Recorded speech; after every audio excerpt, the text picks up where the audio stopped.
पाकिस्तान में अभी भी अंदर ही अंदर ना एक जंग छिड़ी हुई, एक ऐसी जंग जो दुनिया भर में बड़े प्लेटफॉर्म में दिखती ही नहीं है, लेकिन यह जंग असली है और बेहद खतरनाक है।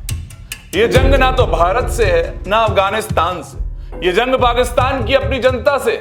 मैं बात कर रहा हूं बलोचिस्तान की, एक ऐसा इलाका जो दशकों से सुलग रहा है। पाकिस्तान की सेना कभी खौफ की मिसाल थी, जो आज वो यहां अपनी जमीन पर भी काबू नहीं रख पा रही। तो आइए आज मैं आपको बताता हूं उस जंग के बारे में जिसे पाकिस्तान दुनिया से छिपाना चाहता है, छुपाकर रखता है।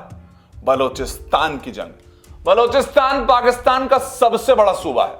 पूरे मुल्क की 44% जमीन इसी के पास है। सोना, तांबा, गैस और तेल जैसे बेशकीमती खदानों से भरपूर है ये पूरा इलाका। और सबसे बड़ी बात यही है चीन की मल्टी बिलियन डॉलर यानी महत्वाकांक्षी योजना जो है ना, CPEC यानी कि चाइना पाकिस्तान इकोनॉमिक कॉरिडोर, उसका दिल। यानी कि बलूचिस्तान अमीर है, लेकिन बलूचों के लिए यह दौलत एक श्राप बन चुकी है। यह इलाका पाकिस्तान का सबसे गरीब हिस्सा है। यहां स्कूल नहीं है, अस्पताल नहीं है, तो फिर क्या है? चेक पोस्ट है, सेना की गाड़ियां हैं और जबरदस्ती उठा लिए जाने वाले लोग हैं। हजारों बलोच गायब कर दिए गए, किडनैप, टॉर्चर, कत्ल। सैकड़ों महिलाओं के साथ बलात्कार हुआ। पाकिस्तानी सेना इसे काउंटर टेररिज्म कहती है, लेकिन सच क्या है? सच्चाई यह है कि यह खुलेआम दमन है। बलोच अब शिकायत नहीं करते हैं, अब वो जवाब दे रहे हैं। बलोच लिबरेशन आर्मी BLA इस बगावत की अगुवाई कर रहा है और अब यह संगठन हमला दर हमला कर रहा है। आपको कुछ आंकड़े दिखाता हूं। पिछले एक हफ्ते में BLA ने 71 हमले किए हैं। जी हां, 51 अलग अलग जगहों पर। मुख्य निशाना पाकिस्तानी सेना। आर्मी काफिलों पर हमले हुए, पोस्ट तबाह कर दी गई, यहां तक कि एक चीनी गैस पाइपलाइन उड़ा दी गई। सिर्फ एक हफ्ते के अंदर ही कुछ हुआ है।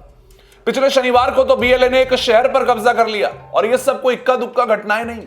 बलोच लड़ाके अब लगातार और बड़ी कीमत वसूल रहे हैं। किससे? पाकिस्तानी सेना से। मार्च में BLA ने एक ट्रेन हाईजैक की थी। 400 मुसाफिर के साथ 36 घंटे तक ट्रेन उनके कब्जे में रही। पाकिस्तान ने इस ऑपरेशन में काफी जवान खोए और उनके नुकसान लगातार अब बढ़ रहे हैं। पिछले साल सिर्फ बलोचिस्तान में 1000 से ज्यादा पाकिस्तानी सैनिक मारे गए।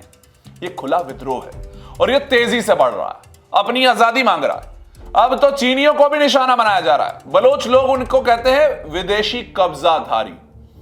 पिछले 4 सालों में 62 चीनी नागरिक मारे गए हैं। सब के सब CPEC प्रोजेक्ट में काम कर रहे थे। तो पाकिस्तान की सेना अपनी ही जमीन पर हार क्यों रही है? आपको यह जानना है। 3 बड़ी वजहें हैं। पहली, BLA अब एक बिखरी हुई टुकड़ी नहीं है, वो आज संगठित है, ट्रेंड है, उनके पास हथियार है, उनके पास आत्मघाती दस्ते हैं, स्नाइपर से हर हमला रिकॉर्ड पर होता है, कुछ तो लाइव स्ट्रीम भी किए जाते हैं, दुनिया को पता चल रहा है। दूसरी वजह, पाकिस्तानी सेना की बर्बरता। इस्लामाबाद की रणनीति है और ज्यादा फोर्स, और ज्यादा किडनैपिंग और ज्यादा टॉर्चर। ना जाने क्यों नहीं दिखता पूरी दुनिया को बलूच में। पर पाकिस्तान का भी दांव उल्टा पड़ रहा है। पाकिस्तान ने हालात वहां के खराब कर दी। क्या करता है पाकिस्तान? पाकिस्तान भारत को भी दोष देता है, कहता है BLA को भारत चला रहा है। ना सबूत ना प्रमाण, सिर्फ बेबुनियाद आरोप। असलियत यह है कि बलोचों से सालों से हाशिए पर जो रखे गए हैं, उनको इग्नोर किया गया है, उनकी आवाज कुचली गई है। वो अब फूट पड़ी है, अब उनका गुस्सा फूट पड़ा है और इस सब से चीन भी परेशान है। उनके इंजीनियर मारे जा रहे हैं, मशीनें उड़ाई जा रही हैं, CPEC अब लड़खड़ा रहा है। अरबों डॉलर दांव पर है इस वक्त। चीन अब सवाल पूछ रहा है, वो अब सब अपने सुरक्षा बल खुद बेचना चाहता है बलूचिस्तान, ये तक सोच रहा है। तो अब बलूचिस्तान लड़ रहा है, यानी अब चीन को भी पाकिस्तान की सेना पर भरोसा नहीं रहा। अब पाकिस्तान क्या करे? नया ऑपरेशन चला देगा, अज़्म इत्तेकाम या कोई और फैंसी नाम रख देगा बलूचियों के ऊपर। लेकिन यह हकीकत है कि बलूचिस्तान एक मिलिट्री प्रॉब्लम नहीं है, बल्कि एक राजनीतिक और सामाजिक संकट है। आर्थिक बहिष्कार, राजनीतिक दमन और मानव अधिकारों का उल्लंघन, यही इसकी जड़ है।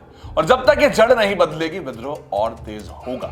बलूचिस्तान आजादी मांग रहा है। गोलियों से उस आवाज को नहीं दबाया जा सकता जो इज्जत और बराबरी के लिए उठी।